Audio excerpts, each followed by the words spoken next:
Kini ang atong latest weather update, July 26, 2022. Ang low pressure area padayon kining naa sa dagat Pasipiko or 340 kilometers sa may silangan ng Infanta, Quezon.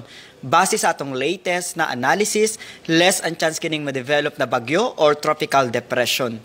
Ang weather conditions sa tibuok Visayas, Palawan kasamang Kalayaan Islands ug ang Occidental Mindoro makasinati na medyo mapanganoron ngadto na sa madag-umo na kalangitan ug naay mga pag-uwan ug kini mga pagpanugdog og kilat. Padayon ta mag-monitor sa atong mag-i-issue ng mga thunderstorm o rainfall advisories. Para sa atong mga dugang detalye, bisitaha atong mga official social media accounts. Kini si Jomar Eclarino gikan diri sa DOST Pag-asa Mactan. Maayong adlaw ug keep safe everyone.